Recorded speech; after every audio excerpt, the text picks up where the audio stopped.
हरे भरे पहाड़ों और खेतों के बीच एक छोटा सा गांव था, आनंदपुर। इस गांव की सबसे खास बात यह थी कि वहां कोई भी मोबाइल फोन इस्तेमाल नहीं करता था। न सोशल मीडिया, न तेज रिंगटोन, न घंटों स्क्रीन पर बिताया समय।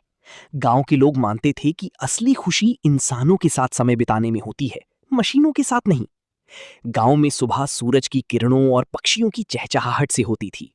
बच्चे खेतों में खेलते, पेड़ों पर चढ़ते और नदी किनारे दौड़ते थे। शाम होते ही लोग अपने घरों के बाहर बैठकर बातें करते, गाने गाते और साथ मिलकर खाना खाते। वहां हर चेहरे पर सुकून और अपनापन दिखाई देता था। एक दिन शहर से आरव नाम का एक लड़का अपने माता पिता के साथ आनंदपुर आया। आरव हर समय मोबाइल में खोया रहता था। उसे लगा कि बिना इंटरनेट और फोन के ये गांव कितना बोरिंग होगा। लेकिन गांव में पहुंचते ही उसका फोन बंद हो गया, क्योंकि वहां नेटवर्क ही नहीं था।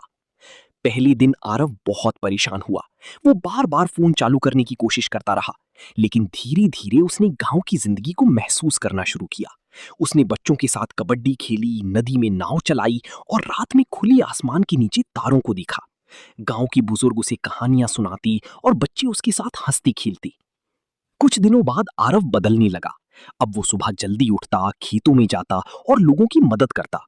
उसे एहसास हुआ कि मोबाइल की स्क्रीन से बाहर भी एक खूबसूरत दुनिया है। जब वापस शहर लौटने का समय आया तो आरव उदास हो गया। उसने गांव वालों से कहा, मैंने यहां आकर पहली बार सच्ची खुशी महसूस की है। गांव की मुखिया मुस्कुराकर बोली, तकनीक बुरी नहीं होती, लेकिन जब वो रिश्तों से बड़ी हो जाए तब इंसान अकेला हो जाता है। शहर लौटने के बाद आरव ने अपना मोबाइल कम इस्तेमाल करना शुरू किया। अब वो परिवार के साथ समय बिताता, दोस्तों से आमने सामने मिलकर बातें करता और हर साल आनंदपुर जरूर जाता। आनंदपुर गांव लोगों को ये सिखाता रहा कि जिंदगी की सबसे खूबसूरत यादें स्क्रीन पर नहीं, बल्कि अपनों के साथ बिताए पलों में बनती हैं। तो दर्शकों, कैसी लगी आपको हमारे आनंदपुर गांव की प्रेरणादायक कहानी?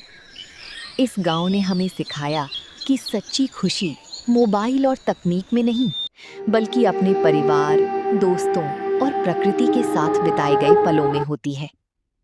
अगर आपको ये कहानी पसंद आई हो, तो इसे अपने दोस्तों और परिवार के साथ जरूर शेयर करें। हम फिर मिलेंगे एक नई और खूबसूरत कहानी के साथ, जो आपके दिल को छू जाएगी और जीवन को एक प्यारा सा संदेश देगी। धन्यवाद।